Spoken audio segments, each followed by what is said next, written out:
Introducing the remarkable archetype, the dangerous gentleman. With a demeanor that commands respect and a hint of potency, he embodies strength tempered by virtue. Though his capabilities could veer towards danger, he channels his power for noble causes, serving others and safeguarding those in need. Rooted in a profound love for both God and humanity, he navigates life with discipline and purpose. In his presence, one witnesses the harmonious blend of power and benevolence, a testament to the true essence of masculinity. Step into the world of the dangerous gentleman, where strength is wielded for righteousness, and discover a captivating embodiment of honor and valor.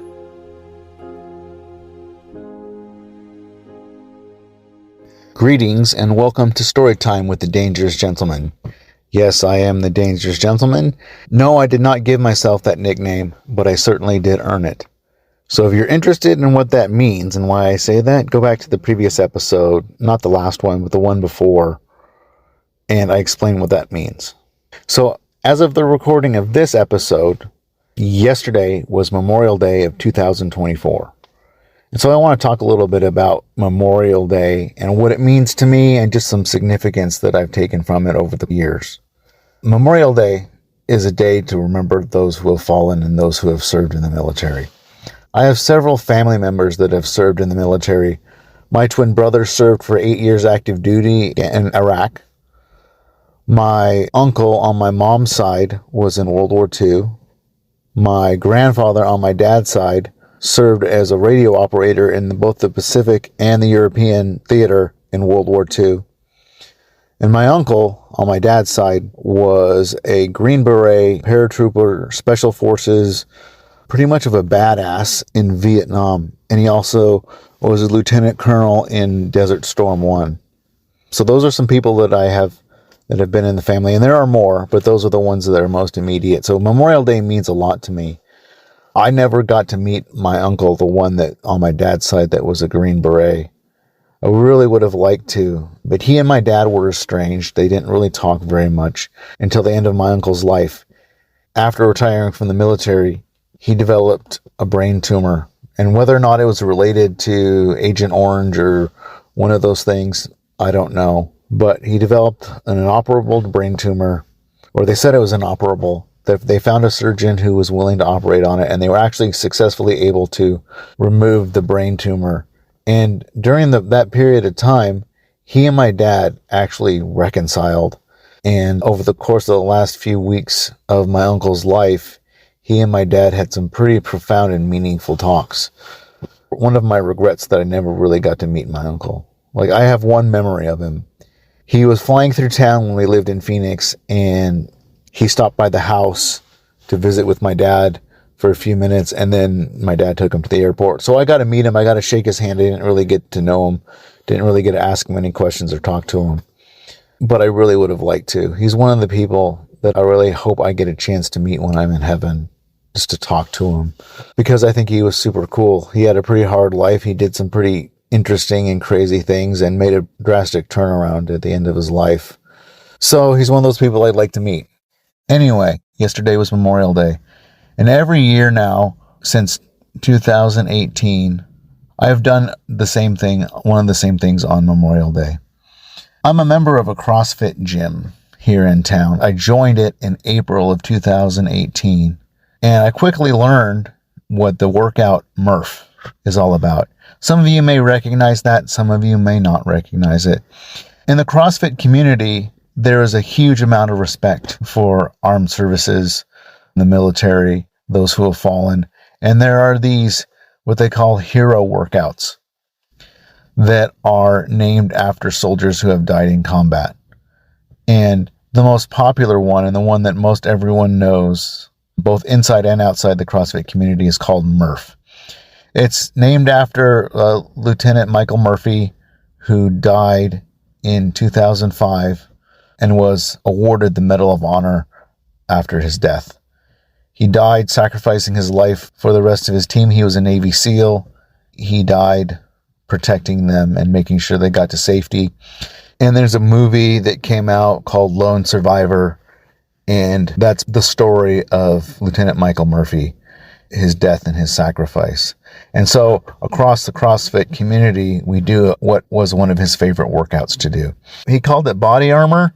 It's now affectionately known as Murph because it's now named after him. But what it is you run a mile, then you do 100 pull-ups, 200 push-ups, and 300 squats. And then you run a mile again. And the way it was prescribed, like the way that he did it, is that the reason it's called body armor is because you did it also while wearing a 20-pound plate carrier or piece of body armor. And that was the way the workout was prescribed. And so every year on Memorial Day, thousands of gyms and thousands of people do this workout to honor him. And I've been doing this now since 2018. The first year I did it, like I've said before, I couldn't do a pull-up. So I did a lot of scaling of that workout. I can't remember what I did in place of pull-ups. I think I did ring rows or something like that.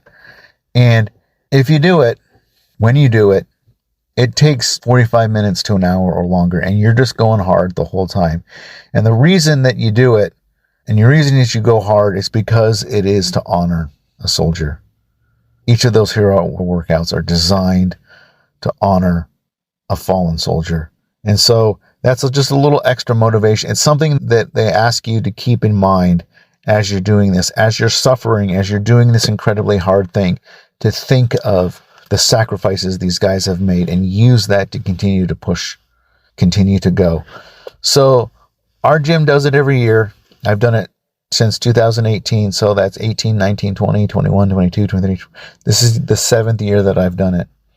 We always do a big barbecue, potluck kind of a thing. And each year I've gotten better at it. Each year I've been able to scale it up to a little bit higher level of difficulty. That first year I did ring rows. And normally, like, everyone breaks it up. You do so many rounds you do 5 pull-ups, and you do 10 push-ups, and you do 15 air squats. And you do that 20 times to break it up. So you're not doing all of these different reps of all these different things. But the way that it was actually written by Murph was to do 100 pull-ups without moving on until you got done with those 100 pull-ups. Same with the 200 push-ups and the 300 squats. But every year I've done it where I broke it up. And that first year I did ring rows. The second year I did it, I think I did banded pull-ups. And each year I've gotten progressively more difficult. I believe it was 2 years ago. That was the first time I did it with a vest. And I did all the pull-ups with a vest. Yeah, I did strict pull-ups with a vest, and I broke it all up, but I got it all done, and I got it in like 55 minutes, which I thought was a respectable time. And I was able to look back to the first time that I did it, where I was doing ring rows, and it took me over an hour just doing it that way. Kind of the scaled version of it. And each year, like I said, I've gotten more and more difficult. In 2 years, I was able to do it in less than an hour with a vest, doing full pull-ups, full strict pull-ups.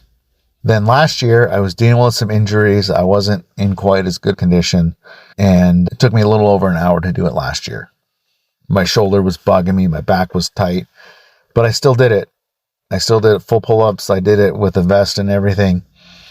Well, this year, there were a couple of people who were like, we're going to do it the way it was originally intended, which is to do all the pull-ups before you do any of the push-ups, before you do any of the squats, which makes it a completely different thing, because when you're breaking it up like that, you have an opportunity to let parts of your body to rest.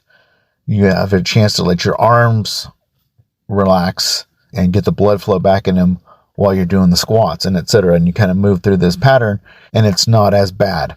Right. Each year I've been able to do it. I'm pretty decent at push-ups. Each year I've been able to do just sets of 10 push-ups every single round, even with the vest on. So, because I'm breaking it up. This year, I saw those other people going to do it the strict way, the strictest way. And I was like, I don't know. I thought about doing it, but I'm always looking for a challenge. And so I started into it, and I did one round where I did 5, 10, 15, and I was like, you know what? I'm going to do it as prescribed. And so I did 100 pull-ups. I didn't do 100 pull-ups in a row. I broke them up into 1, 2, 3 at a time, but it took a lot longer because I was completely blowing up my shoulders and completely blowing up my upper back. But it felt really good by the time I got those pull-ups out of the way. And then I went on to the push-ups. And the push-ups are one of my strengths. I'm pretty good at push-ups. And I've been able to knock out sets of 10. Every year I've done Murph, I've done sets of 10 push-ups. Well, this time I started out with a couple of sets of 10. And by the time I got to the end, I was doing 2 push-ups at a time. Now I pushed myself. Rather than like doing 2 push-ups and then just wait, I made it my goal. My objective was to do 2 push-ups every 10 seconds. So I would do 2 push-ups, watch the clock. When they got to the 10, I would do 2 more push-ups. And each time I was doing 2 push-ups, then that translates to about 12 push-ups a minute. And when you're doing 200 push-ups, that takes a long time.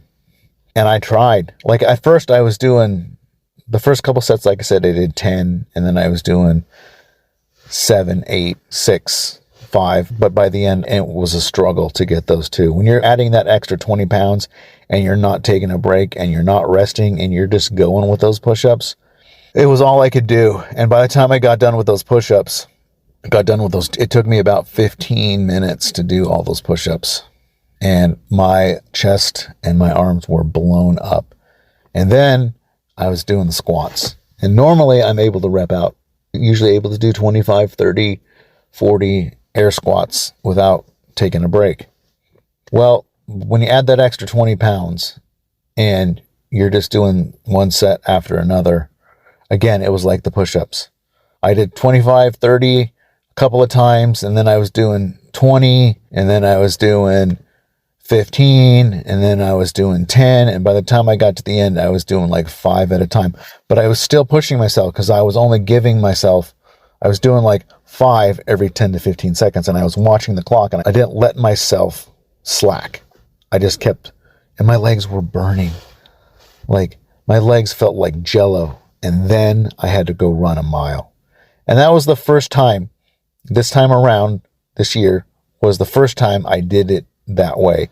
And that first quarter, half mile, my legs were numb. Finally, the last half mile, I could feel my legs again. But it was the shuffle. My legs were shuffling. I wasn't what you would call running. I'm not even going to pretend to call it running because it was shuffling. But by the time I got done, I had the biggest sense of accomplishment that I have ever doing that workout. And each year that I've done it, each year that I've progressed, each year that I've gotten harder, I think, oh, well, yeah, I did it last year and I felt this sense of satisfaction.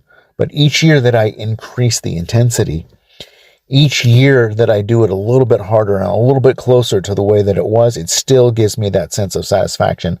And it's another one of those things. It's another one of those pieces of the puzzle that helps me to measure the progress that I've made, like in my physical fitness journey, my strength and all that stuff, but also in my mindset, because I no longer am willing to settle for doing it like I did it last year. I'm going to push it. I'm going to push myself, and I'm going to go harder, and I'm going to do it the way that Murph did it. Now, do I have room for improvement? Absolutely. It took me, in case you're wondering, it took me 1 hour and 4 minutes to get it all done, which is about what I did it in last year. But this year I stepped it up, and I did a more difficult version of it. Okay, so I was able to measure my progress. I did it in the same amount of time, but I did it a more difficult version. So I got better. And when I compare myself to what I was the first time around, where I was doing ring rows and I was fat and I was lazy and I did it because it was what everyone was doing. Now I love it. And now, even if I wasn't able to go to my gym and do it with them, I would find a way to do it. I would find a way to get it done because it means that much to me.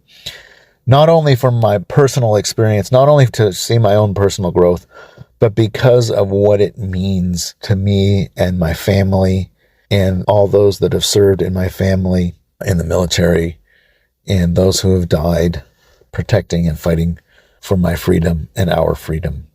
And I just wanted to share that story today because it's right at the forefront of my mind. Because it literally, as of recording this, it literally happened yesterday. And so I just wanted to share that, and I hope it kind of inspires you. It helps you to think. It helps you to remember that you need to have a reason why you do things. You need to have a reason to push yourself, and you need to have times and opportunities to push yourself and to measure your progress. And that's what Murph is to me, and that's what Memorial Day is to me. So I just wanted to share that. I hope you got something out of it. So if you like this content, please give it a rating, a review, and share it with your friends. Also, if you'd like to learn a little bit more about me and what I'm all about and what I can maybe do for you, check out my website at thedangerousgentleman.org. That's thedangerousgentleman.org. Thank you for listening.